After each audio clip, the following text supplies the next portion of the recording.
রাজধানীতে স্বেচ্ছাসেবক দলের নেতা মুসাব্বিরকে গুলি করে হত্যার ঘটনায় তেজগাঁও থানায় পরিবারের মামলা। জগন্নাথ বিশ্ববিদ্যালয়ের ছাত্র সংসদ নির্বাচনে ছাত্র শিবির প্যানেলের জয়, Riazul VP, GS Arif, AGS Masud Rana. দেখছিলেন ক্রাউন সিমেন্ট সংবাদ শিরোনাম, এবার বিস্তারিত। ঢাকা মহানগর উত্তর স্বেচ্ছাসেবক দলের সাবেক নেতা আজিজুর রহমান মুসাব্বিরকে হত্যার ঘটনায় তেজগাঁও থানায় একটি হত্যা মামলা দায়ের করা হয়েছে নিহতের পরিবারের পক্ষ থেকে। বুধবার রাত ৮টার কিছুক্ষণ পর রাজধানীর তেজগাঁও পশ্চিম তেজতুরি পাড়ায় তাকে প্রকাশ্যে গুলি করে হত্যা করে দুর্বৃত্তরা। মাত্র ১ মিনিটের ব্যবধানে ৫ রাউন্ড গুলি চালিয়ে দুর্বৃত্তরা পালিয়ে যায়। এ সময় মুসাব্বিরের সঙ্গে থাকা আবু সুফিয়ান মাসুদ নামে আরও একজন গুলিবিদ্ধ হন। পুলিশ বলছে দুর্বৃত্তরা আগে থেকেই উৎপেতে ছিল। রিপোর্ট ফজলে রাব্বির।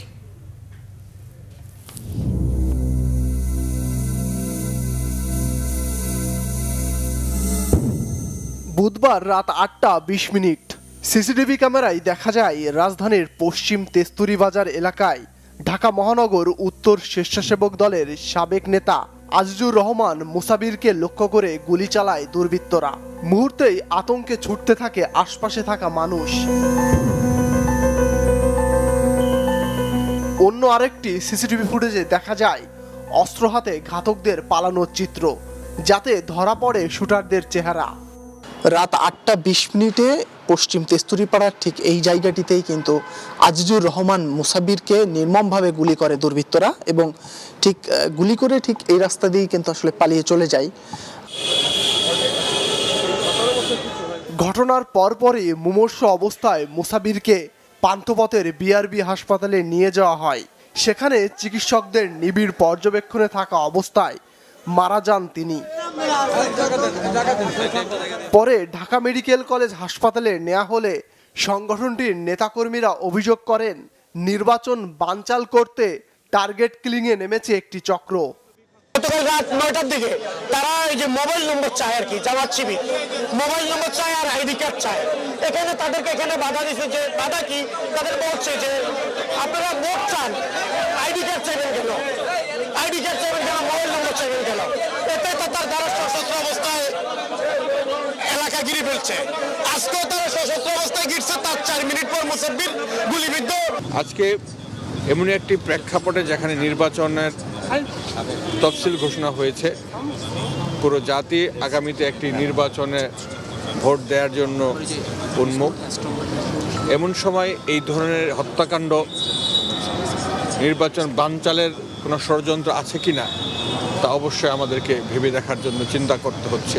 এটি আমি বলবো যে যারা সরকারে আছেন, বিভিন্ন বাহিনীর দায়িত্বে আছেন, তাদেরকে বলবো আপনারা বিষয়টি সিরিয়াসলি নিন, কারণ এটি এই অঞ্চলের সর্বস্তরের মানুষকে দারুণভাবে আঘাত করেছে।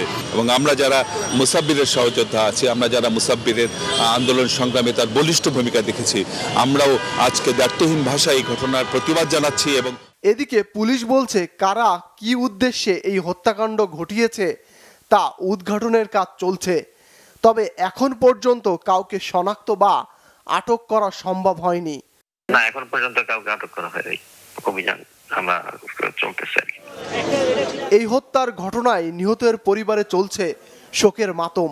উদ্বিগ্ন রাজনৈতিক সহকর্মীরা।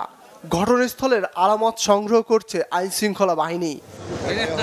ফজলে রাব্বি, বাংলা ভিশন, ঢাকা। নির্বাচন সামনে রেখে কর্মচঞ্চল হয়ে উঠেছে বিএনপির চেয়ারপারসনের গুলশান কার্যালয়। গত কয়েকদিনই অফিসে কর্মব্যস্ত সময় পার করছেন দলের ভারপ্রাপ্ত চেয়ারম্যান তারেক রহমান। দর্শক, এই মুহূর্তে গুলশানে বিএনপি চেয়ারপারসনের কার্যালয়ে আছেন আমাদের বিশেষ প্রতিনিধি আহমেদ সরোয়ার। সরাসরি চলে যাচ্ছে সেখানে। সরোয়ার, বিএনপির ভারপ্রাপ্ত চেয়ারম্যান গুলশান অফিসে কি এসেছেন? সেখানে আজ তার কি কর্মসূচি আছে আমাদের জানাবেন। বিএনপির ভারপ্রাপ্ত চেয়ারম্যান তারেক রহমান এখন পর্যন্ত তার কার্যালয়ে এসে পৌঁছাননি। তবে এখানে কি কর্মসূচি আছে এখন পর্যন্ত আমাদেরকে জানানো হয়নি। গতকালই আসলে প্রেস উইং থেকে বলা হয়েছিল যে ওনার কোনো কর্মসূচি তৈরি হলে সেটা আমাদেরকে জানাবে, কিন্তু এখন পর্যন্ত কোনো জানানো হয়নি। একটু আগে দলের স্থায়ী কমিটির সদস্য সালাউদ্দিন আহমেদ চেয়ারপারসনের কার্যালয়ে এসেছেন, তাকে একটি বিদেশি সংবাদ মাধ্যমের সাথে তার সাক্ষাৎকার আছে, রেকর্ডিং আছে, সেজন্যই ওনার আশা। তো আমরা তাকে ধরেছিলাম, তাকে প্রশ্ন করেছিলাম যে এই সমসাময়িক বিষয় নিয়ে, যে মোসাব্বির হত্যাকাণ্ড এবং অন্যান্য বিষয় নিয়ে। তিনি বললেন যে আসলে মোসাব্বির হত্যাকাণ্ড অবশ্যই দুঃখজনক, তবে এটা হয়তো কেউ কেউ চাচ্ছে নির্বাচনকে বিলম্বিত করতে, অথবা তারা স্বৈরাচারের দোসর যারা আছে তারা হয়তো চেষ্টা করছে একটা বিশৃঙ্খল অবস্থা তৈরি করতে। তিনি আশা করেন যে সরকার কঠোরহস্তে বিষয়গুলো দমন করবে, নজরদারি করবে এবং এই যে কোনো মূল্যে একটা সুষ্ঠু সুন্দর নির্বাচন অনুষ্ঠানের মধ্য দিয়ে যে তাদের পতিত স্বৈরাচারের যে মানে ইচ্ছা যে যেন এটি নির্বাচন না হয়, সেই বিষয়টা তারা নির্বাচন অনুষ্ঠানের মধ্য দিয়ে বিষয়টাকে দূর করে দেবে, এটাই হচ্ছে উনি বলেছেন। আরেকটু বলেছেন যে উনি যে চেয়ারপারসন যে উত্তরবঙ্গ যাবেন, কেউ কেউ বলেছেন যে এটা নির্বাচনী আচরণবিধি। তো সালাউদ্দিন আহমেদ সাহেব আমাদেরকে জানালেন যে এটা আসলে শহীদদের 24-এর যে শহীদ যারা আছে আবু সাইদ সহ তাদের কবর জিয়ারত করায় আসলে ওনার দায়িত্ব, এই জন্যই যাবে, এটাকে আসলে ভিন্নভাবে না দেখার জন্যই তিনি অনুরোধ জানিয়েছেন।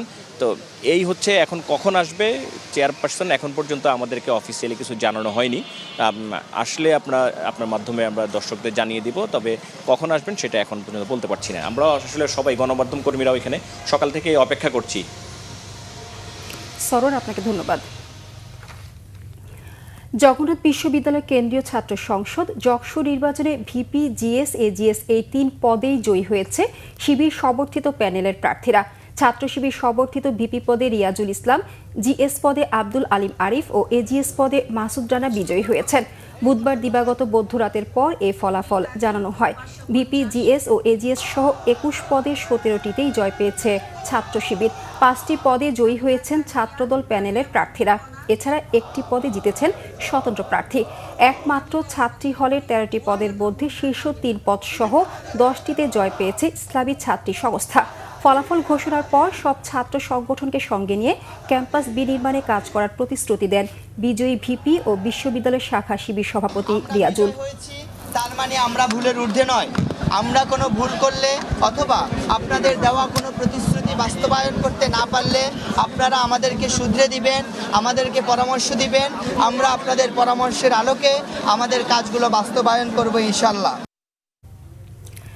দর্শক, শহীদ রাষ্ট্রপতি জিয়াউর রহমান ও বেগম খালেদা জিয়ার সমাধিতে আছেন সহকর্মী মামুন আবদুল্লাহ। সরাসরি কথা বলবো তার সাথে।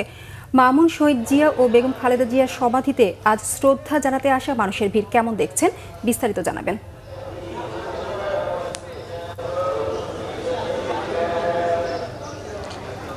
রেখা, মানুষের ভিড় যদি বলি যে সকাল থেকে কিন্তু এখানে তিল ধারণের ঠাঁই নেই। আজকে বেগম খালেদা জিয়ার ইন্তেকালের প্রায় 9 দিন হতে চলেছে। আজকে 8 তারিখ এবং তিনি মারা গেছেন 30 তারিখে, অর্থাৎ প্রায় 9 দিন হতে চলেছে।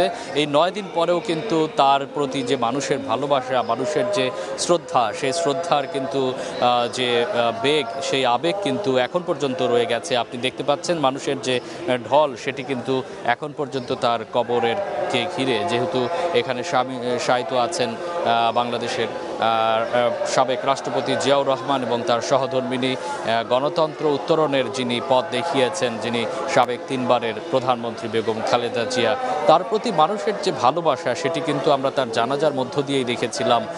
তার জানাজা ইতিহাসের স্মরণকালের শ্রেষ্ঠ মানুষ হয়েছিল, বেশি মানুষ হয়েছিল। এই উপমহাদেশের বলা চলে সবচেয়ে বড় জানাজা হয়েছিল বেগম খালেদা জিয়ার। সেই খালেদা জিয়াকে যারা জানাজার সময় আসতে পারেননি কিংবা তারপরে যারা আসতে পারেননি, তারা কিন্তু দূর দূরান্ত থেকে এই মুহূর্তে আসছেন। মানুষ এখানে ফুলেল ভালোবাসায় সিক্ত করছেন এবং এসে এখানে দোয়া করছেন বেগম খালেদা জিয়ার জন্য। দেশের বিভিন্ন প্রান্ত থেকে আসছেন, আমরা অনেকের সাথে কথা বলেছি এবং অনেকে কিন্তু তাদের যে পরবর্তী প্রজন্ম, ছোট ছোট বাচ্চাদেরকে নিয়ে এসেছেন। অনেকে বলছেন যে আমরা আসলে জিয়ার শাসনামল দেখেছি, বেগম খালেদা জিয়ার শাসনামল দেখেছি, কিন্তু আমাদের সন্তানরা কিন্তু বেগম খালেদা জিয়ার শাসনামল দেখেনি। তাই তাদেরকে একটু পরিচয় করাইতে নিয়ে এসেছি বেগম খালেদা জিয়ার কবর এবং জিয়ার কবরের সাথে। তাদের যে ইতিহাস আছে, তাদের যে গৌরবোজ্জ্বল ইতিহাস আছে, সেই ইতিহাস কিন্তু তাদেরকে শোনাচ্ছেন। এবং বেগম খালেদা জিয়ার যে গৌরবোজ্জ্বল যে স্বাধীন সংগ্রামের যে ইতিহাস সেটি কিন্তু পরবর্তী প্রজন্মকে পথ দেখানোর জন্য বলছেন। কিছুক্ষণ আগে এখানে এসেছিল মুক্তিযোদ্ধা সংসদের দলের প্রধানরা বলছিলেন যে বেগম খালেদা জিয়ার অবদান স্বাধীনতার সময় অর্থাৎ 26শে মার্চ যে ভাষণ শহীদ রাষ্ট্রপতি জিয়াউর রহমানের, সেই ভাষণের অবদান কিন্তু বেগম জিয়ারও কিন্তু একাত্ম হয়ে আছে, সেটি কিন্তু তারা স্মরণ করছিলেন। তো এখানে যারা আসছেন আসলে কয়েক প্রজন্মের মানুষ আসছেন, ছোট থেকে বৃদ্ধ সব প্রজন্মের মানুষ কিন্তু এখানে আসছেন বেগম জিয়াকে শ্রদ্ধা জানাতে এবং তার ইতিহাস সম্পর্কে জানতে। তো রেখা এই ছিল আমার কাছে বেগম জিয়া এবং শহীদ রাষ্ট্রপতি জিয়াউর রহমানের মাজার থেকে মানুষের শ্রদ্ধা জানানোর সবশেষ খবর। ধন্যবাদ মামুন। শরীয়তপুরের জাজিরা উপজেলায় ককটেল বিস্ফোরণে সোহান ব্যাপারী নামের এক যুবক নিহত হয়েছেন, আহত হয়েছেন আরও 4 জন। ভোরে বিলাসপুর ইউনিয়নের মুলাই ব্যাপারী কান্দি এলাকায় এই ঘটনা ঘটে। নিহত সোহান ব্যাপারী পার্শ্ববর্তী সাতগড়িয়া কান্দি এলাকার দেলোয়ার ব্যাপারীর ছেলে। পুলিশ ও স্থানীয় সূত্র জানায়, এলাকায় আধিপত্য বিস্তারকে কেন্দ্র করে দীর্ঘদিন ধরে দুই পক্ষের মধ্যে বিরোধ চলে আসছিল। বৃহস্পতিবার ভোরে বিকট শব্দে এলাকাবাসীর ঘুম ভেঙে যায়। পরে একটি রসুন খেতে সোহান ব্যাপারীর মরদেহ পড়ে থাকতে দেখে পুলিশে খবর দেওয়া হয়। পুলিশের প্রাথমিক ধারণা, ককটেল তৈরি করার সময় বিস্ফোরণ ঘটেই তার মৃত্যু হয়েছে।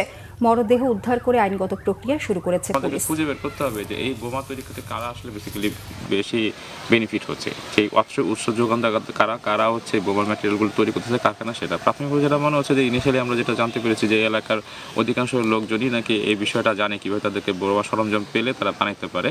তো সরঞ্জামগুলোকেই আসলে আমাদেরকে আসলে আইডেন্টিফাই করতে হবে কোথা থেকে তারা উৎস করতেছে। আমরা যদি উৎসগুলোকে আইডেন্টিফাই করে ডিস্ট্রয় করতে পারি, আশা করি তাহলে এই জিনিসটা যে বিরোধটা আছে এই বিরোধটা আস্তে আস্তে কমে আসবে। ভেনেজুয়েলার প্রেসিডেন্ট নিকোলাস মাদুরোকে আটকের পর এবার অনির্দিষ্টকালের জন্য দেশটির তেল বিক্রির উপর নিষেধাজ্ঞা আরোপ করেছে যুক্তরাষ্ট্র। এরই মধ্যে উত্তর আটলান্টিক মহাসাগর থেকে ভেনেজুয়েলার তেলবাহী 2টি ট্যাঙ্কার জাহাজও জব্দ করেছে। এর মধ্যে একটি ট্যাঙ্কার রাশিয়ার। ভেনেজুয়েলার তেলবাহী রাশিয়ান ট্যাঙ্কার জব্দ করার মিশনে যুক্তরাষ্ট্রকে সমর্থন দেওয়ার দাবি করেছে যুক্তরাজ্য। তবে ভেনেজুয়েলার তেল বিক্রিতে যুক্তরাষ্ট্রের নিষেধাজ্ঞার মুখেও অন্যান্য দেশের জন্য দেশটির জ্বালানি বাজার উন্মুক্তের ঘোষণা দিয়েছেন দেশটির অন্তর্বর্তী প্রেসিডেন্ট ডেলসি রদ্রিগেজ। এদিকে ভেনেজুয়েলার প্রেসিডেন্ট মাদুরোর মুক্তির দাবিতে ভেনেজুয়েলা কলম্বিয়া সীমান্তে বিক্ষোভ চলছে। ভেনেজুয়েলাবাসীর সাথে বিক্ষোভে যোগ দিয়েছে কলম্বিয়ার নাগরিকরাও। এদিকে যুক্তরাষ্ট্র কলম্বিয়া উত্তেজনা কমাতে মার্কিন প্রেসিডেন্ট ডোনাল্ড ট্রাম্পের সাথে ফোনে কথা বলেছেন কলম্বিয়ার প্রেসিডেন্ট গুস্তাভো পেট্রো। ওই ফোনালাপে দ্রুতই দুই দেশের পররাষ্ট্রমন্ত্রীর মধ্যে বৈঠকের ব্যবস্থা করবেন বলে জানিয়েছেন ট্রাম্প। এই ছিল এখনকার মতো। পরের সংবাদ দুপুর 2টায়। এর আগে 1টায় রয়েছে নিউজ টপ 10 দেখার আমন্ত্রণ রইল। এছাড়া বাংলাভিশন সংবাদ ও সংবাদ সংশ্লিষ্ট অনুষ্ঠান দেখতে ভিজিট করুন www.videos24.com ও facebook.com/banglavishnnews এবং সাবস্ক্রাইব করুন youtube.com/banglavishnnews। ধন্যবাদ সবাইকে।